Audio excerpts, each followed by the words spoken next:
The police officer's voice cut through the morning air like a blade. "Ma'am, it's his yard." But Karen Mitchell wasn't backing down not when she'd spent 3 years believing the pristine garden next door belonged to the city. Not when she'd already called the homeowners association, and definitely not when her entire neighborhood reputation was crumbling around her feet. What she didn't know was that the quiet man she'd been harassing for months had been documenting everything. Every complaint, every trespass, every threat. And now, with the cameras rolling and the truth finally surfacing, Karen was about to discover that some battles aren't worth fighting us, especially when the morning sun painted the suburban street in golden hues as Karen Mitchell stepped onto her meticulously maintained front porch, coffee mug in hand, ready to begin her daily ritual of neighborhood surveillance. At 52, she had appointed herself the unofficial guardian of Maple Grove Lane's property values, and today, like every day for the past 3 months, her attention immediately fixed on the house next door. The problem wasn't the house itself. Modest 2-story colonial, painted in tasteful cream with navy shutters. The problem was the man who lived there and what he'd done to what Karen was absolutely certain was city property. Miguel Santos emerged from his front door, wearing paint-stained jeans and a faded University of Texas t-shirt, carrying a watering can toward the strip of land between the sidewalk and the street, the area that had once been a neglected patch of weeds and cracked concrete now bloomed with native wildflowers, vegetables, and a small herb garden that filled the air with the scent of basil and rosemary. "Excuse me," Karen's voice carried across the distance like a whip crack.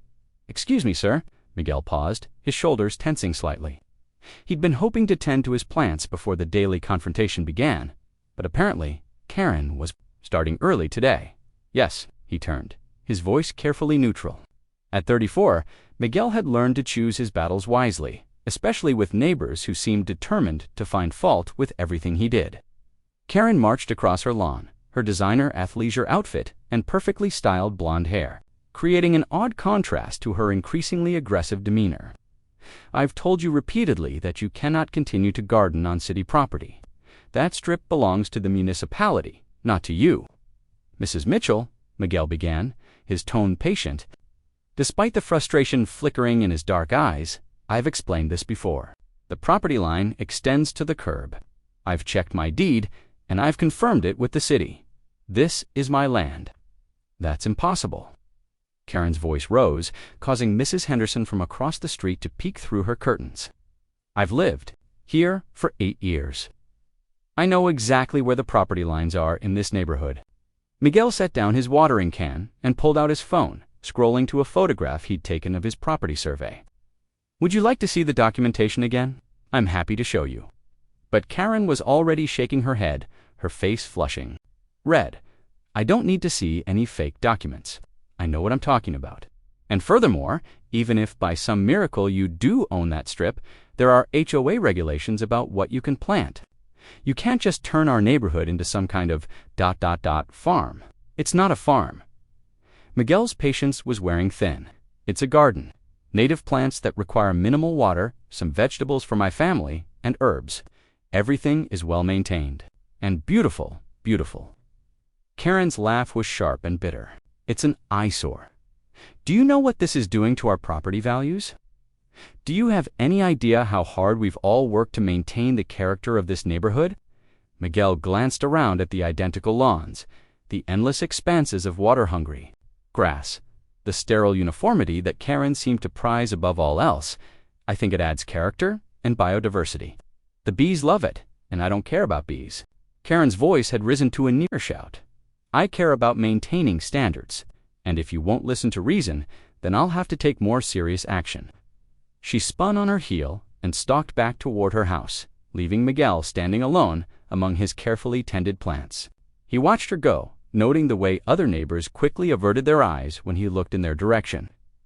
The invisible battle lines were being drawn, and he was increasingly aware that he was fighting it alone. What Karen didn't know she couldn't have known was that Miguel had been filming every one of their interactions, not out of paranoia, but out of necessity. As a software engineer who worked from home, he'd grown accustomed to documenting problems systematically. And Karen Mitchell was definitely a problem that needed systematic documentation. The doorbell camera on his front porch captured everything. Their conversations, her increasingly aggressive behavior, her threats. He'd also installed a discreet camera facing the garden area after she'd accidentally walked through his vegetable patch the previous week, crushing several young tomato plants under her designer sneakers. An hour later, Miguel was coding at his home office when he heard the distinctive sound of an engine idling outside. He glanced out his window to see a white pickup truck with Maple Grove Homeowners Association emblazoned on the side. Two men, in khaki pants and polo shirts, were climbing out, clipboards in hand. The doorbell rang. Mr. Santos, the older of the two men, a balding guy with a nervous smile, extended his hand. "I'm Jim Peterson, president of the HOA board. This is Danny Welch, our compliance officer. We received a complaint about some landscaping that might be in violation of our community standards." Miguel had been expecting this, of course. "Would you like to see my landscaping plans? I have all the documentation showing that everything I've planted is within guidelines." "Well, that's just it," Jim said, scratching his head. "The complaint suggests that you might be gardening on city property. Mrs. Mitchell was very specific about the property line issues. I have my property survey right here." Miguel pulled out his phone, but Danny was already walking toward the garden area. "Oh, wow," Danny said, genuine surprise in his voice. "This is actually really nice, very well maintained. Native plants, sustainable practices, ... He looked back at Jim. "This isn't what I was expecting based on the complaint." Jim joined Danny, examining the neat rows of vegetables and carefully planned flower beds. The complaint mentioned that this was an unsightly mess that violated community standards, but this is clearly well planned and maintained within the guidelines. "Because it's on my property," Miguel said firmly. "I've had it surveyed twice to be absolutely certain. The property line extends to the curb, just like every other house on this street." Danny was taking notes. "Mr. Santos, I'm going to need to see that survey just for our records. But I have to say, this is exactly the kind of sustainable landscaping we've been encouraging residents to consider." As they spoke, Karen's front door opened and she stepped outside, clearly having been watching from her window. She strode over with the confidence of someone who believes she was about to witness a vindication. "Officers," she said, addressing Jim and Danny as if they were police, "I trust you can see the problem here. This is clearly a violation of our community standards, and it's being done on city property." Jim looked uncomfortable. "Mrs. Mitchell, we've examined Mr. Santos's garden, and it appears to be well within HOA guidelines. As for the property line issue, he's provided documentation." "I don't care what documentation he claims to have," Karen interrupted. "I know where the property lines are in this neighborhood. I've lived here for 8 years. That strip of land belongs to the city, and he has no right to garden there." Danny looked between Karen and Miguel, then back at his clipboard. "Ma'am, property line disputes aren't really within the HOA's jurisdiction. If you believe there's a genuine property line issue, you'd need to contact the city surveyor's office or possibly a lawyer." Karen's face was growing redder by the moment. "Are you telling me that you're just going to let this person destroy our neighborhood character because he has some piece of paper?" The casual racism in her tone wasn't lost on anyone present. Miguel felt his jaw tighten, but he kept his voice steady. "Mrs. Mitchell, I'm a homeowner, just like you. I pay taxes, just like you. And I have every right to maintain my property according to my preferences, as long as I'm following the rules. Your property," Karen's voice was rising again, "that's not your property. I don't care what your fake survey says, that's city land, and you're going to hear from the city about this." Jim was clearly eager to escape the escalating situation. "Mrs. Mitchell, if you have concerns about property lines, you should definitely contact the appropriate city departments. But from an HOA perspective, Mr. Santos appears to be in full compliance with our guidelines. This is ridiculous." Karen spun around to face the small crowd of neighbors who had gathered to watch the spectacle. "Are you all just going to stand there and let him destroy our neighborhood? Do you not care about your property values?" Mrs. Henderson, an elderly woman who lived across the street, stepped forward. "Actually, Karen, I think his garden is lovely. It's brought so much life to the street. The butterflies and hummingbirds are wonderful." "I don't care about butterflies," Karen shouted. "I care about men. The Maple Grove police station's fluorescent lights. cast harsh shadows across Karen Mitchell's face as she sat in the uncomfortable plastic chair. Her designer athleisure outfit now wrinkled and stained with dirt from her gardening rampage. Reality of her situation was beginning to sink in, but her indignation burned even brighter than her fear. "This is absolutely ridiculous," she muttered to Officer Janet Hayes, the young woman who had been tasked with processing her paperwork. "I'm the victim here. I'm the one who's been trying to protect our neighborhood from this person who's destroying property values with his illegal gardening." Officer Hayes looked up from her computer screen, her expression carefully neutral. "Mrs. Mitchell, you've been charged with criminal trespass and destruction of property. These are serious charges. You have the right to remain silent, and I'd strongly suggest you consider exercising that right until you can speak with an attorney." "I don't need an attorney," Karen's voice echoed through the small processing room. "I need someone who understands that I was protecting city property. That man has been illegally gardening on municipal land for months." Officer Hayes sighed. She'd been a cop for 5 years, and she'd seen plenty of people dig themselves deeper into trouble by refusing to listen to reason. "Ma'am, we've reviewed the property survey. Mr. Santos owns the land where his garden is located. This has been verified through city records. The survey is wrong." Karen slammed her hand on the desk. "Or, it's fake. He probably forged it." "Mrs. Mitchell, making false accusations about forged documents is a serious matter. I'm strongly advising you to stop talking and contact a lawyer." But Karen was past the point of rational decision-making. The humiliation of being handcuffed in front of her neighbors, the shock of being arrested for what she genuinely believed was protecting her community, and the growing realization that everyone was taking Miguel's side had created a perfect storm of rage and desperation. "I want to file a countercomplaint," she announced. "That man has been harassing me for months. He's been intimidating me, threatening me, and now he's trying to have me arrested for standing up for what's right." Officer Hayes paused her typing. "Ma'am, do you have any evidence of this harassment or these threats?" "I don't need evidence. Ask anyone in the neighborhood. They'll tell you." "Actually, Mrs. Mitchell, several of your neighbors have already provided statements, and they paint a very different picture of the situation." Karen's face went pale. "What do you mean?" "I mean that multiple witnesses have described you as the aggressor in this situation. They've reported that you've been harassing Mr. Santos for months, yelling at him, threatening him, and now destroying his property." "That's not true," Karen's voice cracked. "They're lying. They're all lying. They're probably afraid of him." Officer Hayes closed her laptop and looked directly at Karen. "Mrs. Mitchell, I'm going to be very clear with you. You are in serious legal trouble. The evidence against you is overwhelming. There's video footage of you destroying Mr. Santos' property, multiple witness statements, and documented proof that you were trespassing on his land. Your best option right now is to contact an attorney and stop making statements that could be used against you in court." The weight of the situation finally began to penetrate Karen's wall of denial. "Video footage? Yes, ma'am. Mr. Santos has been documenting your interactions for months.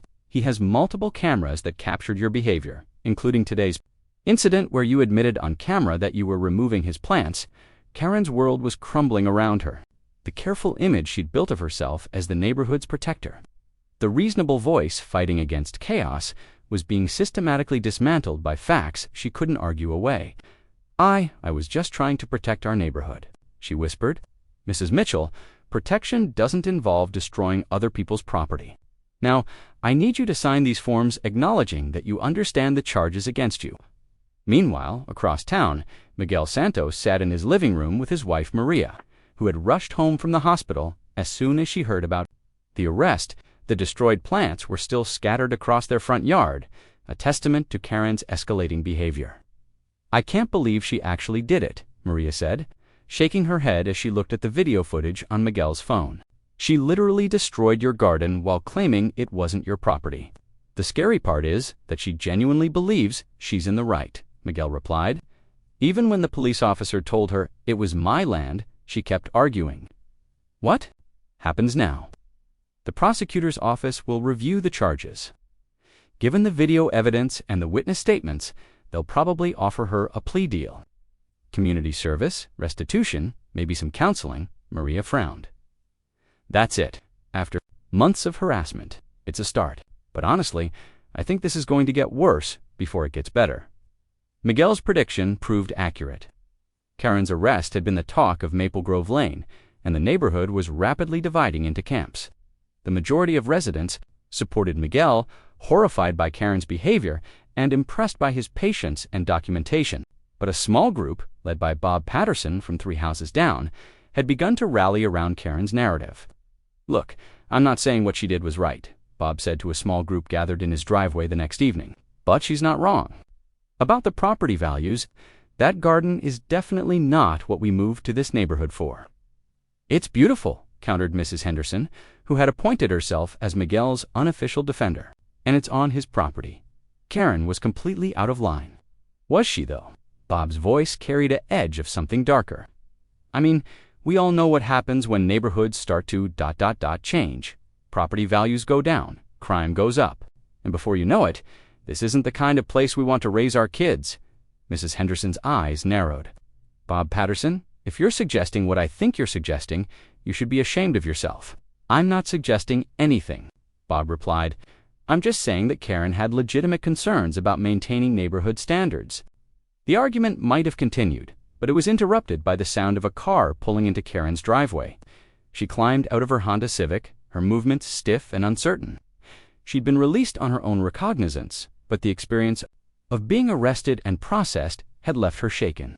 Some of the faces were sympathetic, others openly hostile. The neighborhood she'd tried so hard to protect was fracturing, and she was at the center of the chaos. "Karen," Bob called out, "are you okay?" She paused, considering whether to respond. Part of her wanted to retreat into her house and pretend this nightmare would somehow resolve itself. But the larger part of her, the part that had driven her to this point, refused to back down. "I'm fine," she called back, "and I'm not giving up. This isn't over." Mrs. Henderson shook her head sadly. "Karen, please, you need to let this go. You're only making things worse for yourself." "Making things worse?" Karen's voice rose. "I'm the one who's been trying to preserve what we all worked so hard to build. I'm the one who's been standing up for our property values while everyone else just rolls over." "By destroying someone's garden," Mrs. Henderson shot back. "By trespassing on his property." "It's not his property," Karen screamed. "I don't care what any survey says. I don't care what the police say. I know this neighborhood, and I know that land belongs to the city." The outburst was met with uncomfortable silence. Even Bob looked embarrassed by Karen's loss of control. "Karen," he said quietly, "maybe you should go inside and get some rest. This has been a difficult day." But Karen wasn't finished. Months of frustration, humiliation, and growing isolation had reached a breaking point. "You all think I'm crazy? Don't you? You think I'm some kind of monster because I care about maintaining standards in this neighborhood?" "We think you're wrong," Mrs. Henderson said firmly, "and we think you need help." "Help?" Karen laughed bitterly. "I need help. What about him? What about the person who's been systematically destroying everything we've worked for? What about the person who's been recording all of us, probably planning to use it against us?" "Miguel has been documenting your harassment," Mrs. Henderson replied, "and thank God he did, because without those recordings, who knows what other lies you might have told about him." The word lies hit Karen like a physical blow. She stared at Mrs. Henderson, then at the other neighbors, seeing the judgment in their eyes. These were people she'd lived next to for years, people she'd considered friends, people she'd tried to protect. "You're all against me," she whispered. "You're all taking his side." "We're taking the side of truth," Mrs. Henderson said sadly, "and decency and respecting other people's property rights."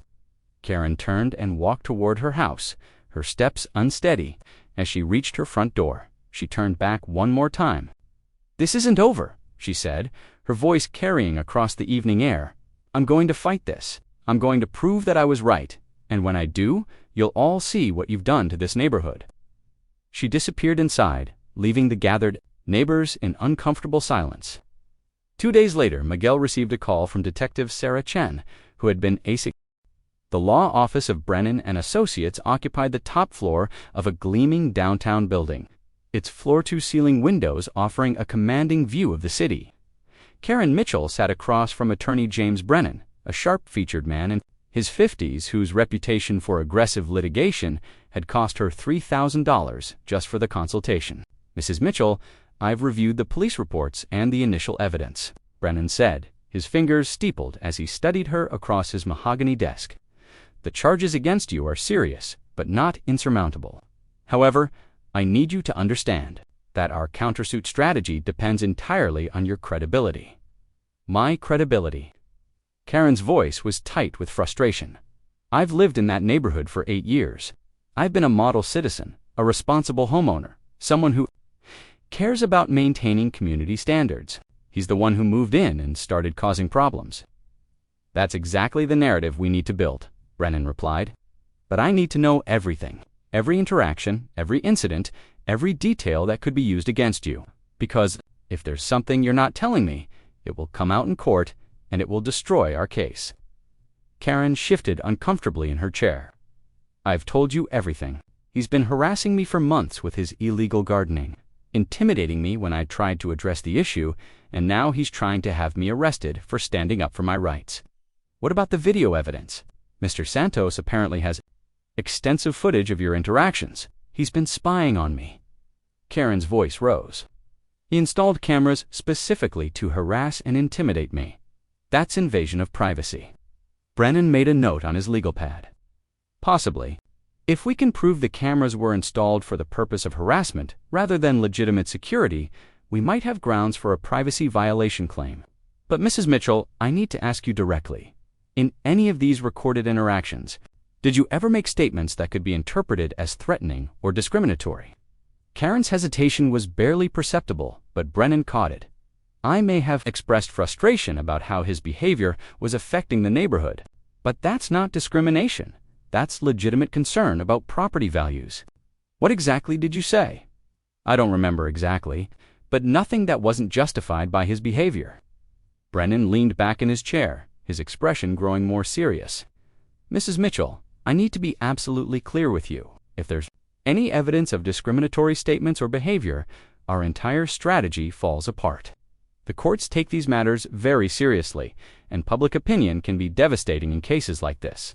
There's nothing discriminatory about wanting to maintain neighborhood standards, Karen said defensively. I would have had the same concerns about anyone who was destroying property values with illegal gardening. All right. Now, about this surveillance you've been conducting on Mr. Santos. Karen's face went pale. I haven't been conducting surveillance. I've been keeping an eye on illegal activity in my neighborhood. Mrs. Mitchell, I've received discovery materials from the prosecutor's office. There's video evidence of you watching Mr. Santos's house for extended periods, including late-night observation from your windows. There's also evidence of someone conducting drive-by surveillance of his property. I have no idea what you're talking about. Brennan studied her carefully. Mrs. Mitchell, lying to your attorney is never advisable, but lying to the court is perjury. If you've been involved in any surveillance activities, I need to know about it now. I haven't been surveilling anyone, Karen insisted. I've been monitoring illegal activity on what I believe to be city property. Even after the police confirmed it was private property, the police were wrong. The survey was wrong. I know that neighborhood better than anyone. Brennan closed his file and leaned forward. Mrs. Mitchell, I'm going to give you some advice. Your best option at this point is to accept a plea agreement, community service, restitution for the damaged plants, and a commitment to stay away from Mr. Santos. This case is not going to go the way you think it will. No. Karen's voice was flat and final. I'm not pleading guilty to anything. I was protecting my neighborhood from illegal activity. I was standing up for what's right, and I'm not going to let him destroy everything I've worked for. Mrs. Mitchell, no. I'm paying you to fight for me, not to surrender. If you're not willing to do that, I'll find another lawyer who will. Brennan sighed. He'd seen this before clients, so convinced of their own righteousness that they couldn't see the disaster approaching. Very well, but I want you to understand that this is going to be expensive, time-consuming, and very public. Are you prepared for that? I'm prepared to do whatever it takes to prove I was right. 3 blocks away, Miguel Santos sat in the office of Patricia Coleman, a civil rights attorney who had been recommended by a colleague. Unlike Brennan's intimidating corporate setup, Coleman's office was warm and welcoming, filled with family, photos, and community awards. Mr. Santos, I've reviewed all the evidence you've provided, Coleman said, her voice carrying a slight accent that spoke of her own immigrant background. The video documentation is extensive and compelling. Mrs. Mitchell's behavior shows a clear pattern of harassment, trespassing, and destruction of property. "What concerns me is this countersuit," Miguel replied. "Her lawyer is trying to paint me as the aggressor. It's a common strategy in cases like this. They'll try to flip the narrative, make you the villain and her the victim. But the evidence doesn't support that interpretation." Coleman pulled out a tablet and began scrolling through footage. What's particularly damaging to her case is this: surveillance footage from last week. Look at this. The video showed Karen's car driving slowly past Miguel's house at different times over several days. But more importantly, it showed her getting out of her car and walking onto his property when she thought no one was watching. "This was taken 2 days after she was arrested," Coleman continued. "She's clearly violating the restraining order by being on your property. But look at this part." The footage switched to a different angle, showing Karen crouching behind Miguel's car, apparently trying to look through his windows. "This is stalking behavior," Coleman said, "and it completely undermines her claim that you're the one harassing her." Miguel watched the footage with a mixture of anger and sadness. "She's completely obsessed with this. It's like she can't let it go. Obsession is exactly what this is, and it's going to destroy her case." "But Mr. Santos, I need to prepare you for what's coming. This is going to get very ugly before it's over." "What do you mean?" Mrs. Mitchell's attorney is James Brennan. "He's known for scorched earth tactics. He's going to try to destroy your reputation, question your motives for moving to the neighborhood, and imply that you're somehow threatening the community." Miguel felt a familiar knot in his stomach. Because I'm Latino, he won't say it directly, but yes, he'll use coded language, play on biases, and try to make the jury see you as the other who doesn't belong in their neighborhood. Even with all this evidence. Evidence doesn't always matter as much as narrative. But in this case, Mrs. Mitchell's behavior is so extreme that it's going to be hard for any jury to sympathize with her. Coleman switched to another video file. This is from yesterday. Watch carefully. The footage showed Karen standing in her driveway, apparently on a phone call. The audio was clear enough to make out her words. "I don't care what the restraining order says. I'm not going to let him destroy our neighborhood. No, I'm not going to stay away from him. Someone needs to monitor what he's doing. If the police won't do their job, then I'll do it myself." "She's admitting to violating the restraining order," Coleman said, "and she's doing it while being recorded by your security system. She doesn't know about the audio capabilities. Apparently not, and that's going to be her downfall." Miguel shook his head. "I just wanted to grow some vegetables and flowers. I never wanted any of this. I know, but sometimes these situations find us whether we want them or not. The good news is that we have more than enough evidence to not only defeat her countersuit, but to file our own claims for harassment, stalking, and intentional infliction of emotional distress." "What about the criminal charges?" "The prosecutor is moving forward with those as well. Between the criminal case and our civil suit, Mrs. Mitchell is facing serious consequences." That afternoon, Detective Chen called Miguel with an update that changed everything. "Mr. Santos, we've been investigating the surveillance vehicle you reported. We ran the license plate, and it's registered to a private investigator named David Walsh. We brought him in for questioning." "A private investigator?" "Yes, and he's been very cooperative. It turns out Mrs. Mitchell hired him to gather evidence of your suspicious activities for her civil case. But here's the interesting part. He's been documenting everything he's observed, including her behavior." Miguel felt a surge of hope. "What kind of behavior?"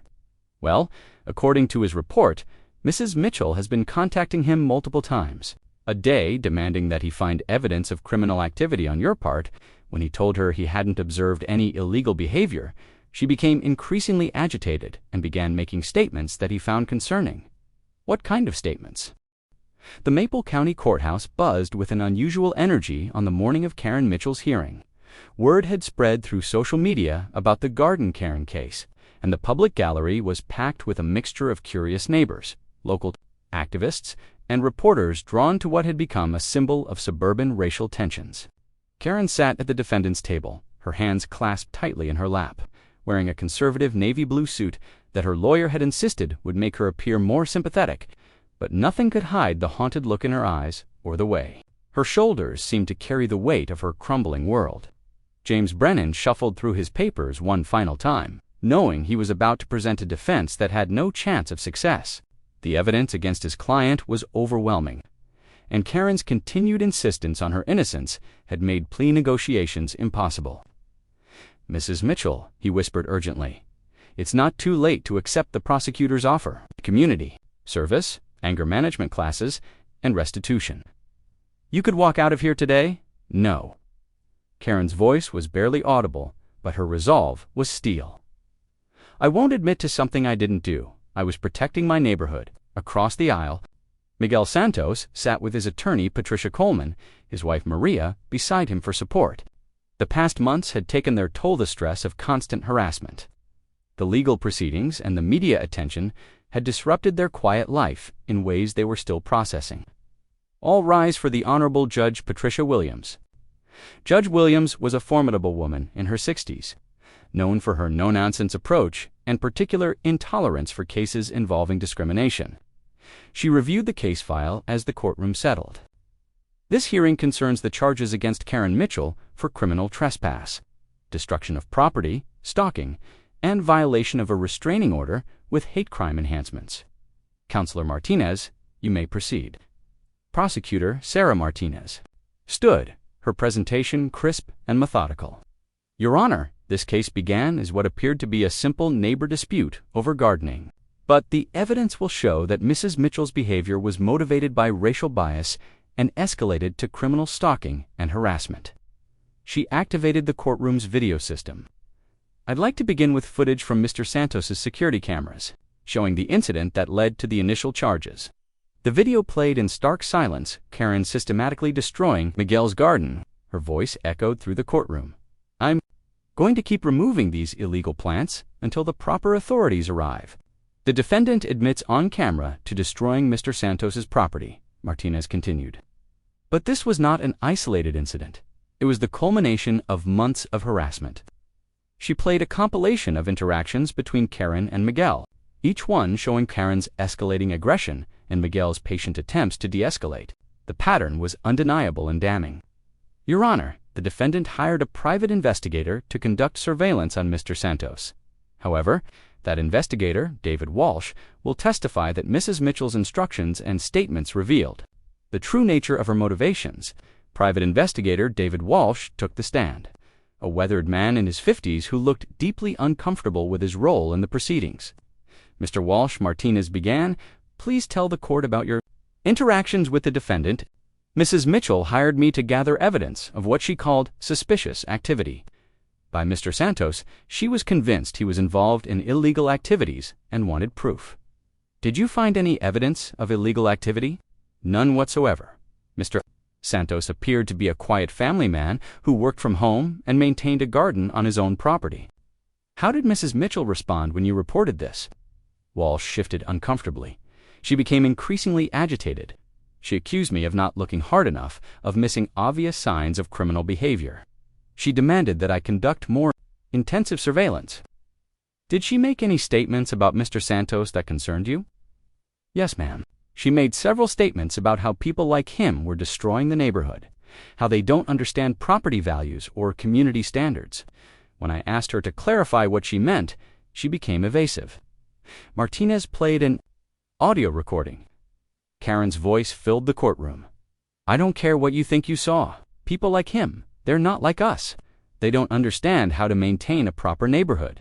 They bring their third-world gardening practices and think they can just take over. The courtroom was silent, except for the sound of Karen's sharp intake of breath. Even she seemed shocked to hear her own words played back. Mr. Walsh, did Mrs. Mitchell ask you to do anything beyond surveillance?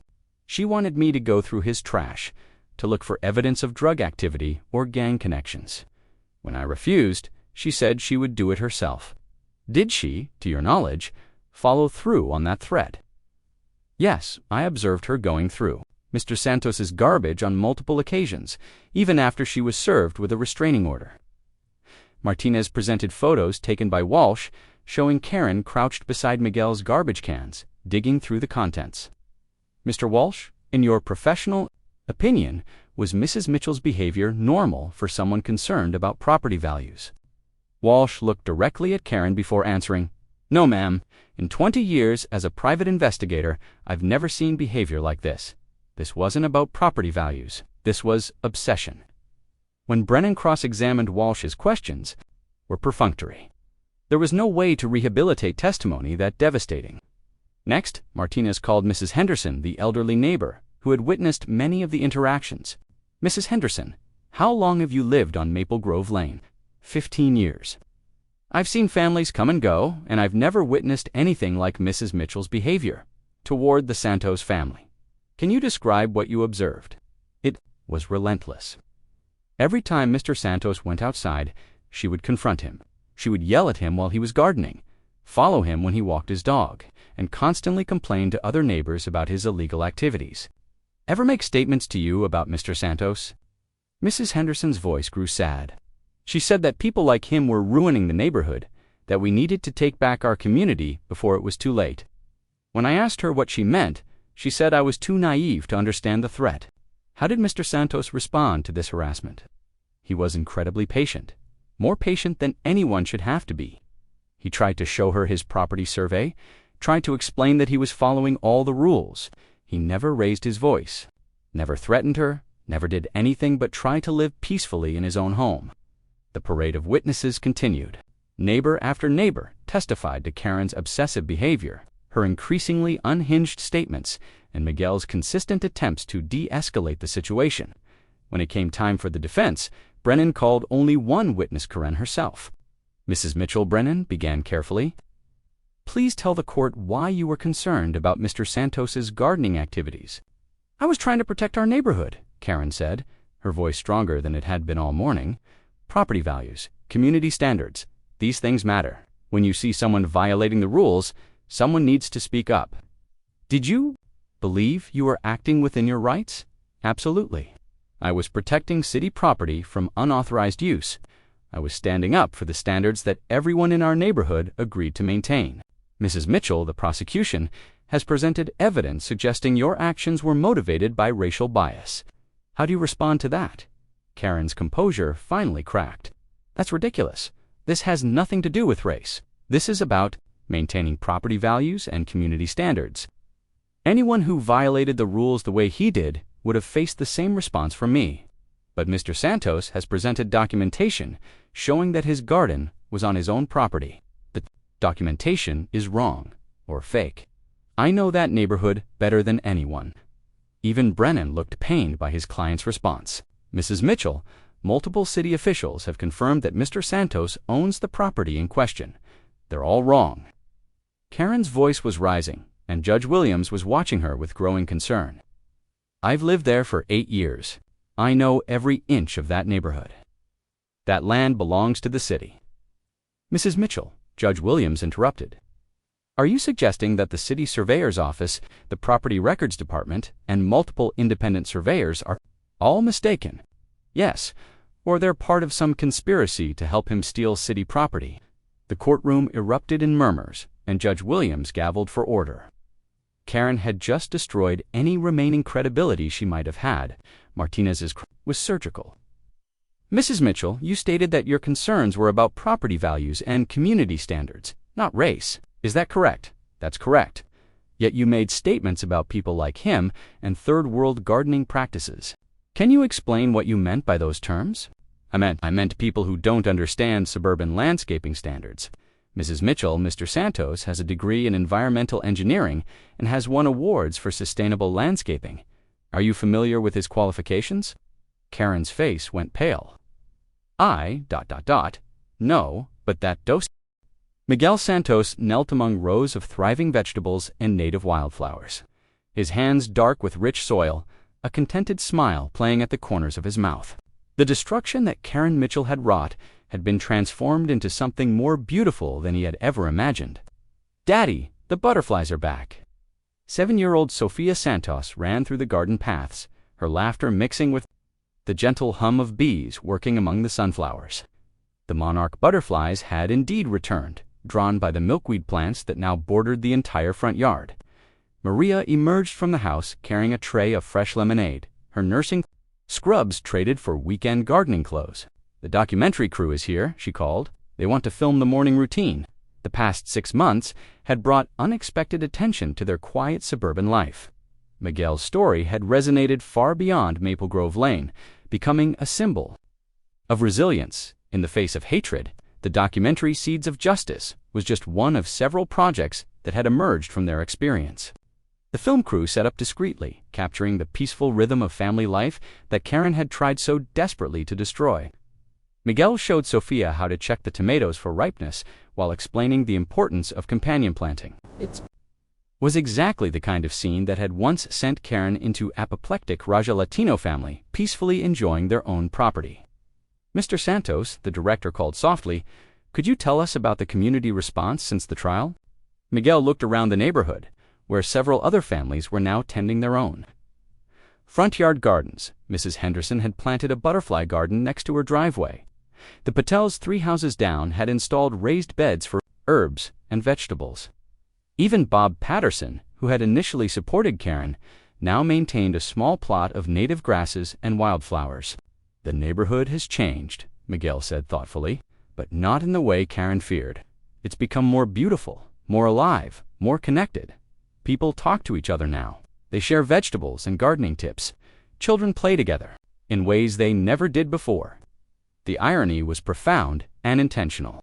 Karen's attempt to preserve a sterile, uniform neighborhood had catalyzed exactly the kind of community she had tried to prevent: diverse, vibrant, and genuinely neighborly. "What about Karen Mitchell? Do you ever think about her?" Miguel's expression grew serious. "Every day. I hope she's getting the help she needs." The truth about Karen's current situation was both tragic and complex. After serving 3 months in county jail, she had been released to a halfway house where she was required to attend daily counseling sessions and perform community service at a local immigrant assistance center. The irony of having to help the very people she had demonized was not lost on anyone involved in her supervision.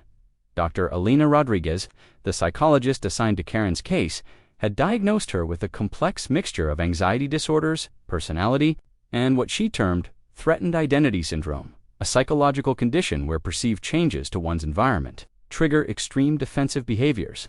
Karen built her entire identity around being the guardian of her neighborhood's standards. Dr. Rodriguez had explained to the court, when Miguel's garden challenged her perception of control, it triggered a psychological cascade that culminated in obsessive and criminal behavior. The community service component of Karen's sentence had been particularly challenging. Working at the Maple County Immigrant Services Center meant facing daily reminders of her own prejudices and the harm they had caused. But slowly, grudgingly, she had begun to see the people she had feared as individuals rather than threats. Maria Gonzalez, the center's director, had been skeptical about accepting Karen as a community service worker.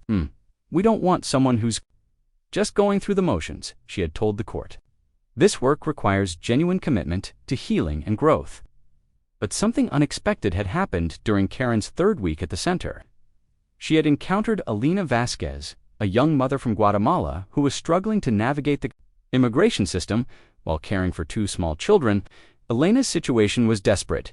She had fled domestic violence and was living in a car with her daughters, trying to apply for asylum while working 2 part-time jobs.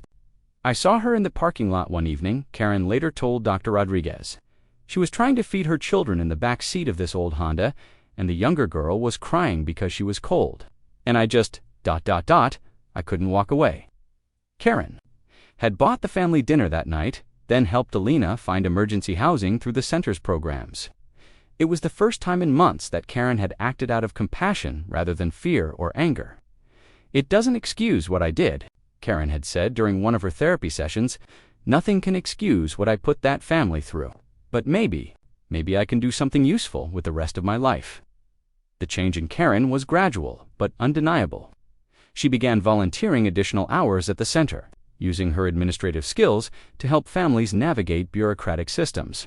She learned basic Spanish, started a small garden behind the center to provide fresh vegetables for clients, and slowly began to rebuild her understanding of community and belonging. The most difficult moment came when Dr. Rodriguez suggested that Karen might benefit from meeting with Miguel and his family as part of her restorative justice process. "I don't deserve their forgiveness," Karen had said immediately. "I don't even deserve to be in the same room with them." "This isn't about what you deserve," Dr. Rodriguez had replied. "It's about healing for everyone involved." The meeting had taken place on a warm September afternoon in Dr. Rodriguez's office. Karen sat across from Miguel, Maria, and Sofia, her hands clasped tightly in her lap, her eyes red with unshed tears. "I know you have no reason to listen to me," Karen began, her voice barely above a whisper. "I know that nothing I say can undo the harm I caused your family. But I need you to know that I am deeply, profoundly sorry for what I put you through." Miguel studied her carefully. The woman across from him bore little resemblance to the rage-filled person who had destroyed his garden. She looked smaller, more fragile, but also somehow more real than she had before. "I was so afraid," Karen continued, "afraid of change, afraid of losing control, afraid of admitting that I might be wrong about something. And that fear turned into hatred. And that hatred turned into actions that I will regret for the rest of my life." "What are you afraid of now?" Maria asked quietly. Karen considered the question. "I'm afraid that I wasted so many years being angry about things that didn't matter. I'm afraid that I can't make up for the damage I've done, and I'm afraid that forgiveness might be too much to ask for." Sophia, who had been listening intently, suddenly spoke up. "My daddy says that gardens grow better after storms. Maybe people do too." The simple wisdom of a 7-year-old broke something open in the room.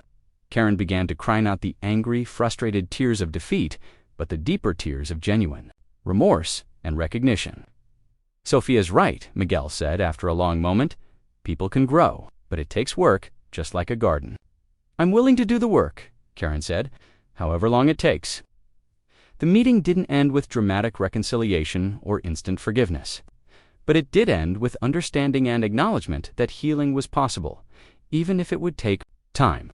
1 year later, the Maple Grove Community Garden occupied the entire corner lot where the old Patterson house had once stood. Bob Patterson had moved away 6 months after the trial, unable to handle the neighborhood's transformation and his own role in supporting Karen's initial campaign. The lot had been purchased by the city and converted into a shared gardening space that had become the heart of the community. Miguel walked through the garden on a crisp October morning, checking on the various plots maintained by different families. The diversity was striking traditional vegetable gardens alongside native plant habitats. Herb spirals next to children's sunflower mazes, fruit trees interplanted with pollinator-friendly flowers. Mrs. Henderson called from her plot, where she was harvesting the last of her tomatoes. "Did you see the article in the Times? They're calling our neighborhood a model for suburban sustainability." The New York Times piece had indeed featured Maple Grove Lane as an example of how communities could transform conflict into collaboration. The article included interviews with residents, photos of the thriving gardens, and a sidebar about the legal case that had catalyzed the change. What the article didn't mention was the small plot in the far corner of the community garden, tended by a woman who worked quietly and rarely spoke to other gardeners. Karen had been granted permission to maintain a small space as part of her continued community service, though few people recognized her anymore. The Karen who worked in the garden bore no resemblance to the woman who had once terrorized Miguel over property lines. She had lost weight, let her hair go gray, and dressed in simple, practical clothes. More importantly, she had learned to garden with humility, asking advice from other gardeners and accepting their suggestions with genuine gratitude. Miguel watched her from a distance, noting how carefully she tended her